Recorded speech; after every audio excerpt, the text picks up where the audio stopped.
All right, here we are back with another episode of On the DELO. And I have my good friend, Susie Timm, who is also my PR extraordinaire, who helps me get into magazines and publications and all sorts of trouble, good trouble. But Susie is the owner of Knife and Fork Media Group.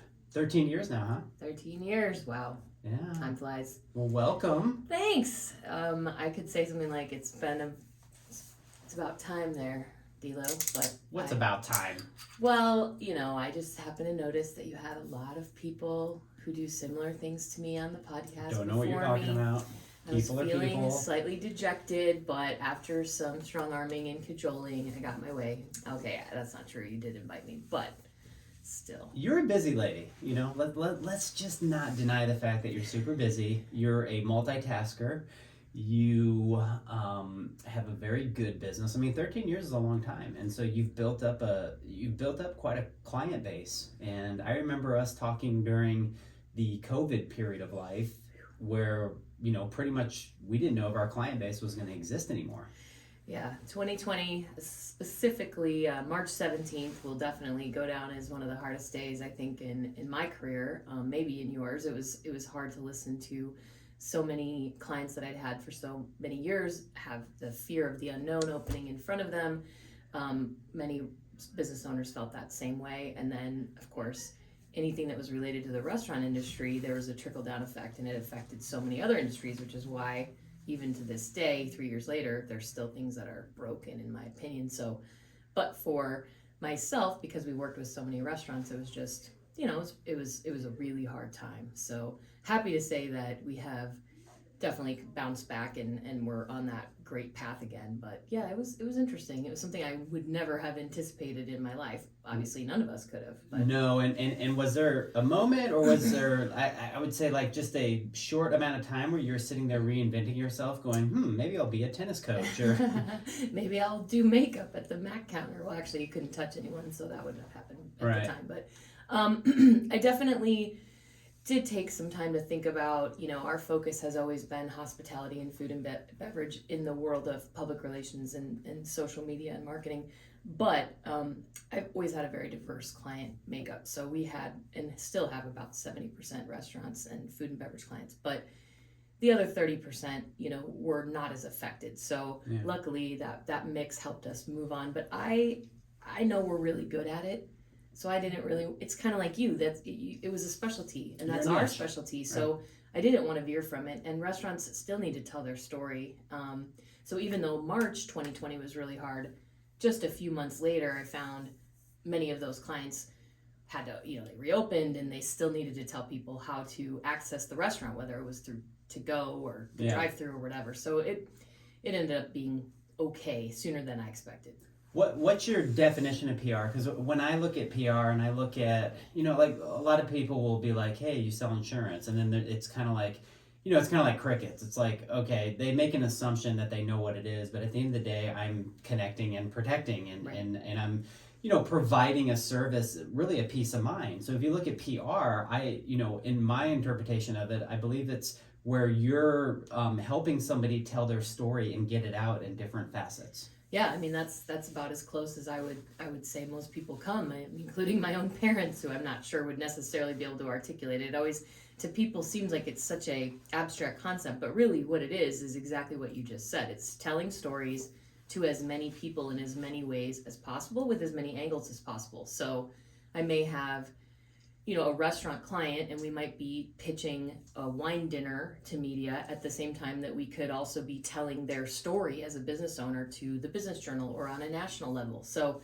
there's always a lot of angles, and it's my job to find out what is newsworthy and what are those angles, and then how do we maximize and get as much media coverage as possible. Yeah, that's great. Everybody loves good storytelling. That's why I do this podcast. That's why I want people to be able to get their information, their story out. So let's talk about your story a little bit. Are you a native of Wisconsin? I was born in Wisconsin, so okay. I suppose that I am. But my parents moved my family here in 1992. So last year, 2022, was year 30 of living here. Mm-hmm. I moved here when I was just about to turn 13. And so for me, it just seems like I've lived here so much longer. Yeah. I don't consider myself an Arizona native, but once I passed 30 years, I feel like some sort of bronzed like cactus statue should have just come up in my driveway or something. Mine's platinum because I was born at Scottsdale Community College, Scottsdale wow, Memorial. That's a story you should tell us about. In a taxi cab. And you graduated from the almighty ASU, correct? Yes, I did. I went to high school in Scottsdale and then started at ASU in 1996 and graduated in the year 2000. So have a degree in political science. Originally, my career was in banking. Yeah. Which is strange, I know, but as it turns out, the ability to sell sort of translates across any industry. So I was in sales, I was a branch manager, business banker, and then I became president of a bank that had relocated to Phoenix out of Kansas City. For a few years, I really enjoyed that, but eventually when the economy started to change in 2009-ish, I just said, I needed to find something else. So I originally started doing food events and bringing people together in the food community as a side hustle, I guess. Yeah. As the kids say. But you had a food event company, right? Yeah, we did. What was it? It was called Foodies Like Us. Okay. And it was successful. I mean, we put together, I think in 18 months we did about 50 events. All of them sold out. Wow. Nobody had really done anything like this in Phoenix yet, and our food scene, in my opinion, was not getting the credibility we deserved because we were looking at this. People were looking at us like we were just this wasteland of chains. Yeah. Not that there's anything wrong with chains, but we weren't getting the, unique, creative kudos for what we had great chefs. We had quite a few James Beard award-winning chefs in Phoenix at the time. We have more now, but I really wanted to bring awareness to the amazing things that we really have in this state. And so that has just exponentially grown in my ability now to work with restaurants directly and have them get that exposure. I still feel like I hit on something really good back in 2009, and I've just continued it for all these years, and I'm very proud of that. And I know that the work that I have done and my team has elevated the food community in Phoenix. I have no doubt of that. Is it fair to say that you were one of the first foodies before social media? Well, yes, I think that would be fair to say. I remember starting our very first Facebook fan page back in the day, and we actually had like 14,000 real fans, no bots, no fake anything. It was totally real. None of that existed yet, and all those people were super engaged, and so it was so cool to see how that turned into a business and how we were able to connect with people on that level. And obviously social media now is everywhere and everything, and so things have changed somewhat, but I still think for the better, because the more people we have talking about our amazing restaurants and restaurateurs and chefs in this great state, the better for everybody. 100% agree. And look at all the events and all the things that go on now. I mean, like this weekend I have the Craft Brewers Guild Fest, and then the next weekend is Devour, and just all these things that... Yeah, I mean, I was involved in the very first Devour, and that was something, and I've attended many of them and really love that event. And there just have been such a surge of all of these great, to your point, food and beverage events in the Phoenix Metro that didn't exist before 10 to 15 years ago. And so we very much have come into our own, I think, as a renowned place to eat. So you're an absolute killer. And I mean that in a sincere, like, really cool business way. Not in like a murderous way. No, not way. a murderous way, not a Dexter way. Although you would be kind of Dexter, you do it for the right reasons. But, you graduate college, you become a banker. You're 27, the youngest, like, what is it? President. I was the youngest president of a bank in the state's history, which was an honor. Yeah. It was interesting because all of that happened, and before I turned 30, I had achieved some really pretty cool things in my career and was very pleased with that. And I thought I would be a banker forever, but as that industry changed and I realized that I really loved self-employment, my clients were all small business owners. So every time I met with them, it was just this little voice, little bird on my shoulder saying, you should do this someday. I would never have thought that it would happen like this. I wouldn't have thought I would be doing what I do, but I knew that probably in my future I would own a business, just because my passion was there. I was a young woman in banking, when banking was still, and probably is still, but very much an old white guy thing, right? So is insurance, Right, and it is, and it was, and there's nothing wrong with old white guys. I mean, whatever. They are what they are. They are what they are. But I was always kind of that rebel. And I think that You still are. a little bit. But I think that I didn't necessarily fit the mold of a banker. Right. Even though I was good at it and I had a great client base and I broke lots of sales records and did some great things, I still don't know that was my destiny. I don't think it was. So. Well, your hustle and your ability to, really take care of business, I think, speaks to the tune that you are meant to be a business owner, which you are.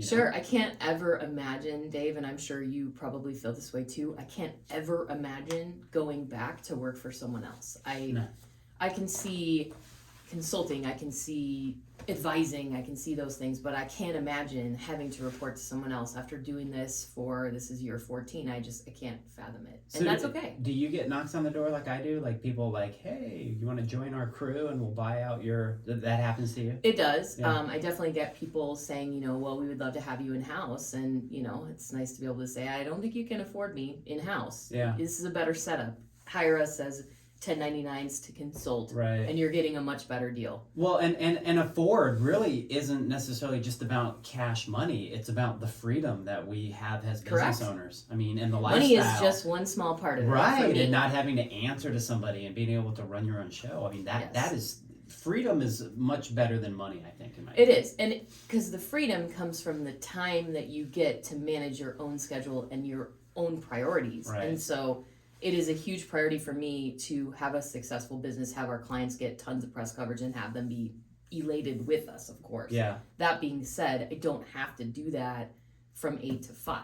I can do that from 6 to 8, and then again from 10 to 12, and then from 9 to 10 p.m. if I want. I can do things in different blocks and still be every bit as successful as if I was working a desk job for someone else. For sure. And that's what I think a lot of employers, and COVID helped with this, teaching these larger companies that people can still be productive and you can still hold people accountable even if they're not like literally sitting in their cubicle. And I hope that continues to change. And that's something that I give a lot of credit to millennials and Gen Z for, is demanding a work-life balance. And you and I as Gen X, that work-life balance, what the hell is that? That was not a thing, right? Yeah. It was always hustle and grind. And I still hustle and grind, but I hustle and grind with balance now. Yeah, and it's just different. Well, I think there's an efficiency to the way that we do it now. You Sure. know, I love the hustle and grind, but I also love the wellness aspect of my life. To be able to hustle and grind, as I have promoted, you can squeeze so much in a 3-hour period if you just really focused on it. Oh, I mean, the amount of work that I know that I accomplish in a day in probably less than most people accomplish in. I might be able to accomplish the same thing in 6 hours as someone might need 10 hours to do. That's because I've gotten exceptionally efficient. Right. It took me probably 10 full years of self-employment, though, to forgive myself for taking those moments and finding the balance. Because, again, it's driven in our brains that you have to work, 50, 60 hours a week. Well, you have to build a business. Sure. And just because you're not working doesn't mean that you're not working. Agreed. You're always checking your phone. Oh, please. You're probably like serving a tennis serve and you walk over, oh shit, I got an email to check. I mean... Well, it's funny because I joined a tennis team that is... Oh, look, even the phone's ringing now. You got clients calling. That was really good timing. It's good timing. Actually, and I don't even know my phone was on. But what I think is interesting is that we... now I lost my train of thought, Dave. That's all right. You were serving a tennis ball and then going to check your I was going to say that I joined a tennis team that is Thursday mornings from, say, 9 to 11. Yeah. Not every Thursday. I tell them I can play once or twice a month. And what's crazy to me is how distracted I am during those matches because I know that these calls are coming in. Right. And it's just really... it's very frustrating because I have to keep telling myself like it's all going to be there still. Yeah, it's not. But when you're anywhere. wired, type A, and you're same way recently, well, very high strung if I'm being honest. It's hard not to want to be like, okay, what's happening? Let me reply. It's part of our high. It is. It is. I mean, part of it is fun. Like maybe there's some amazing media opportunity that just came in my inbox that I would not have known about, but. Exactly. Yeah. No, and it's I talk retraining our brain. I talk about waking up in the morning and people are like, oh, don't check your phone. I'm like, that's the first thing I do. Like, I love it. I want to see what has come in over the night. You get excited. Who needs a quote? Who's got a problem to solve? That sort of thing. But just a different place in life and a different perspective. And nobody's perspective is right or wrong. That's just what's right for us. Correct. Yeah. Exactly. Let's talk about your husband. Okay. When did all that come together as far as you two getting married, and then how long until they started working with you? Because, and how does that work in your relationship?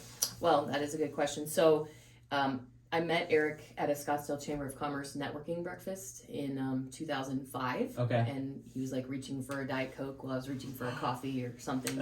Ended up sitting at the same table and started dating sort of shortly thereafter. It was just kind of strange. First person I've ever asked out on a date. So Wow. I guess that worked pretty well. Yeah. I suppose.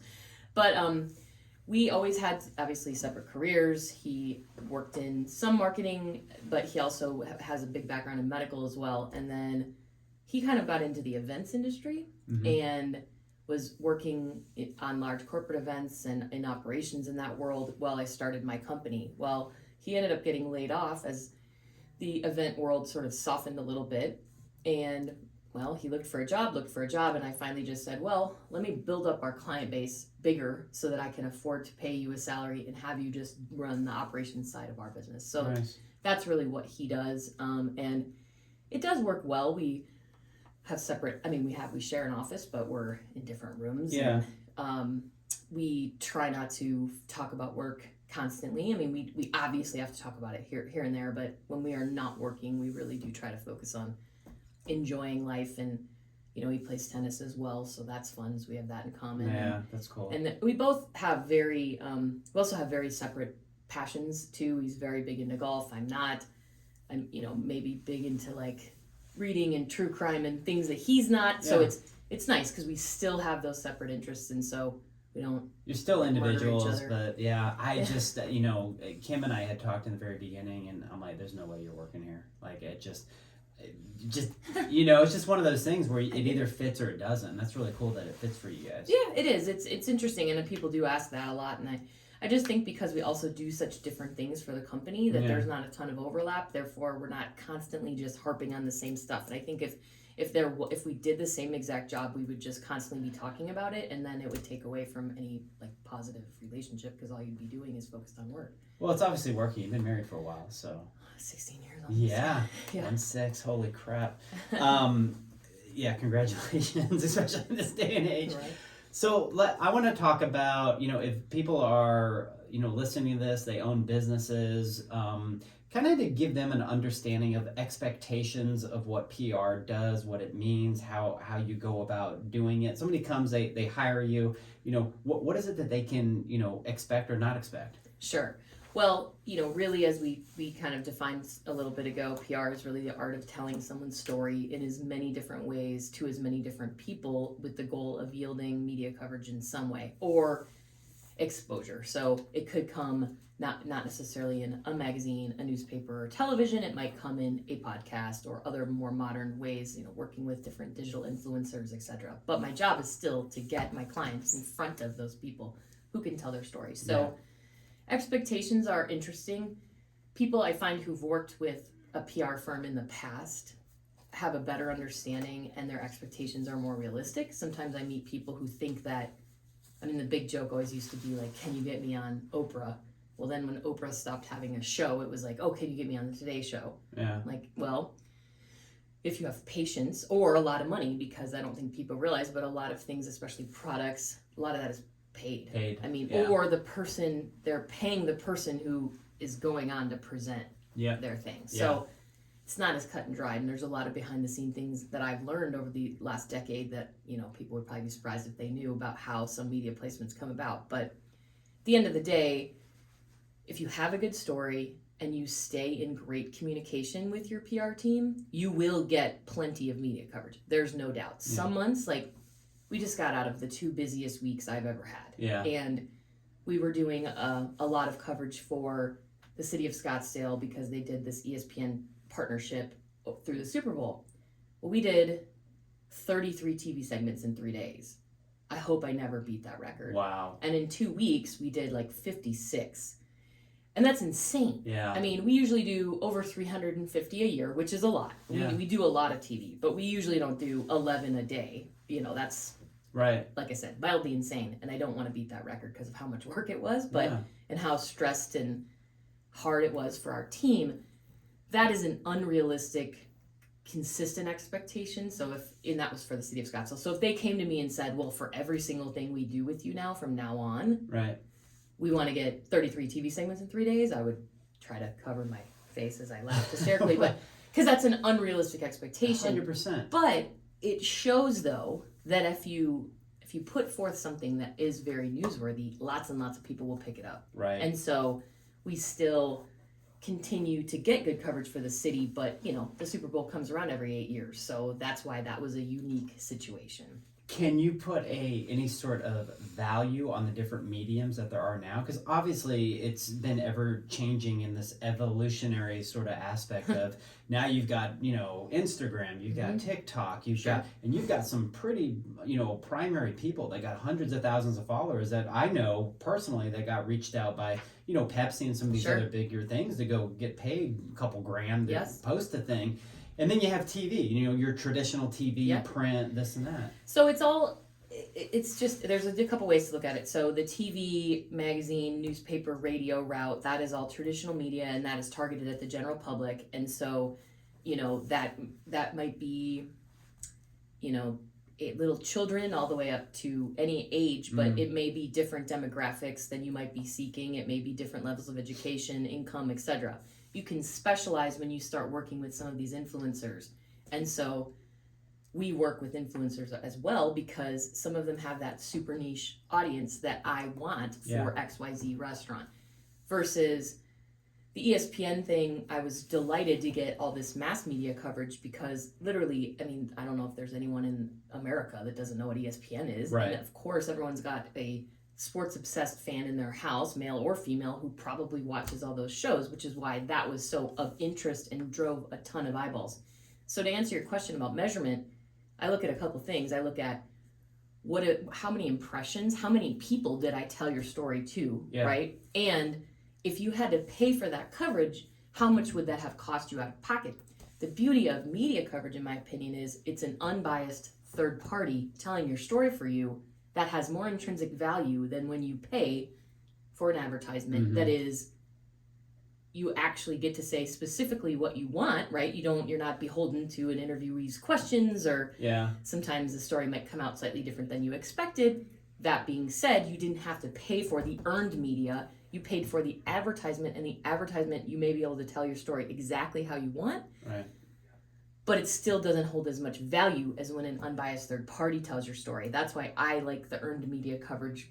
It's more of my passion is to get as much free publicity as possible. What you're paying for when you hire a publicist is their connections, their time, their expertise, and their relationships. That's what you're paying for. Yeah. You're paying for somebody who that media, you can trust that media will pick up the phone when they call, will read their email, will consider the pitch. That's the benefit of hiring somebody who has those long-term relationships. Yeah, that's why they pay you. I mean, and it's about relationships, just like in my business. So I assume the news, the papers, the journals, all these places, they're always looking for something. There's always something new.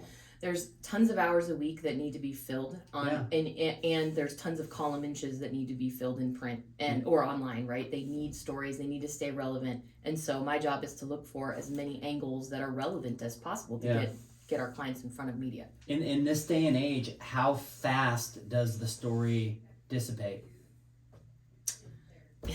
Fast. Everything dissipates fast. That's why the job goal, security. Well, it is. But also, one thing that I tell clients is, you have this gigantic pool. We have to have as many fishing lines in there as possible. Yeah. So you might be on TV next week, and you might get a quick pop of interest and calls, and your phone may ring, or if you're promoting a specific event, you may sell some tickets. We still, though, have to be looking for the print, putting it on calendars, partnering with influencers, putting things on social media ourselves, controlling our own narrative. We still have to do all those other things. So this is a really important question for people to know. Just because they have a PR person and they get some great coverage, like a newspaper article or a TV segment, it shouldn't just die there after it's aired. They should take some of their own personal responsibility and put it out through their own means and promote it themselves. So 1,000,000%, yes.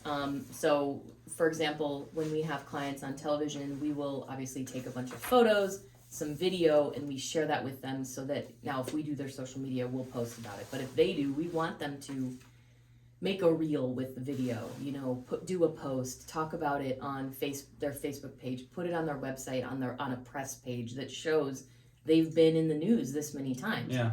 People, the general public, do grant credibility to people who get covered by media. They do.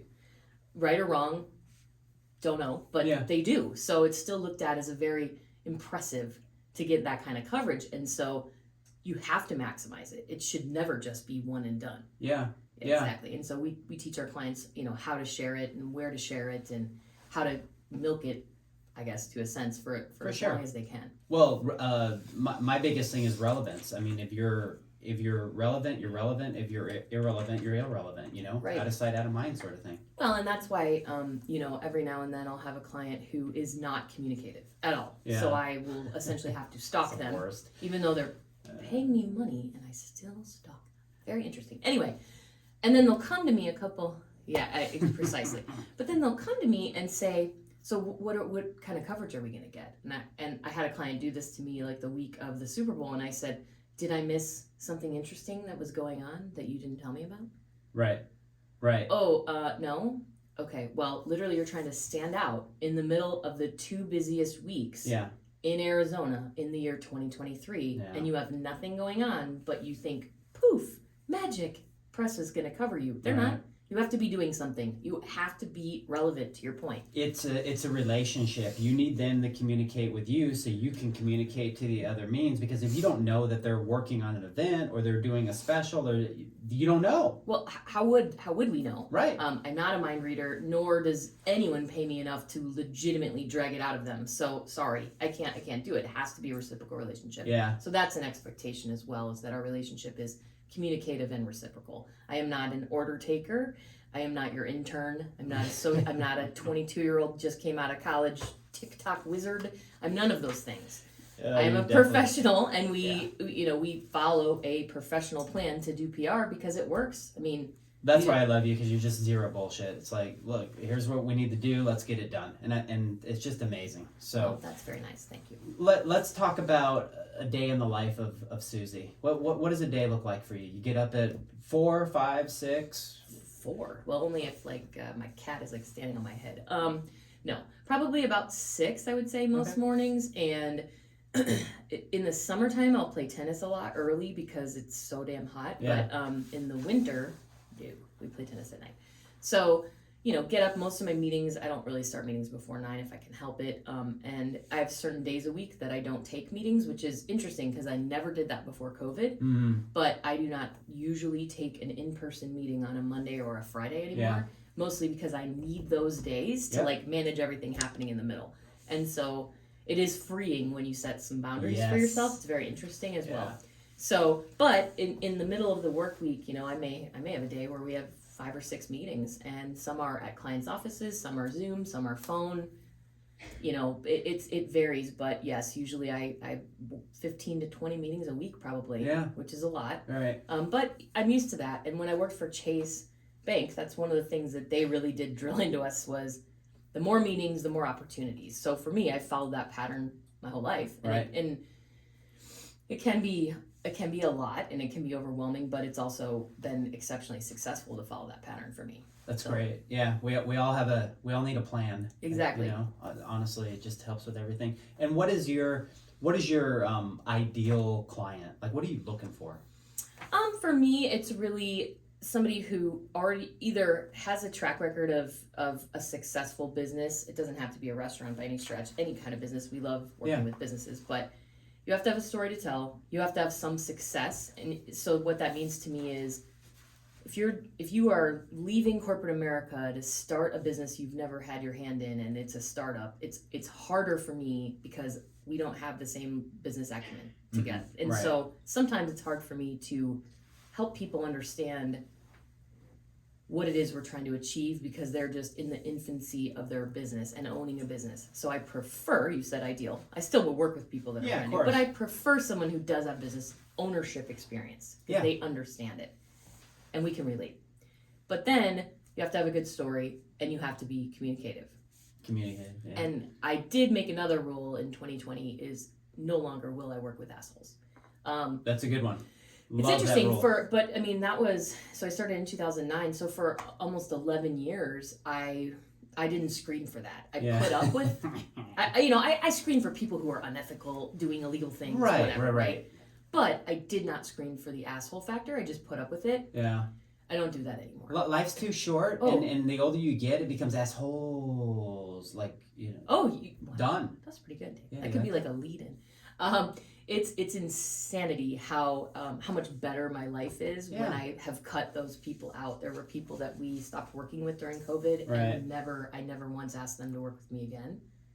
Sorry if that's you and you're hearing this. Well, look, maybe look in the mirror. It's freedom, it's peace of mind. Yes. No amount of money is worth the amount of stress that somebody else, you allow somebody else to put on you. Correct. It's just not. Yeah. And you make that great point again. It's not always about money. It's about simple managing your own mental health, managing your peace, making sure that you can keep your work-life balance intact. If I have a client who's constantly texting me at 9 p.m., 10 p.m., 5 a.m., whatever, I can't. I have to put boundaries in place. And so I've put those boundaries in place. I've learned how to say no, which is interesting, and seems to be working pretty well. Well, and if you worked for somebody else, they could very well give you all the assholes, and you're like, what am I doing? Like, this is you don't get a choice in the matter. I know, you don't get any choices. Exactly. Well, awesome. So what I want to do now is do some rapid fire questions.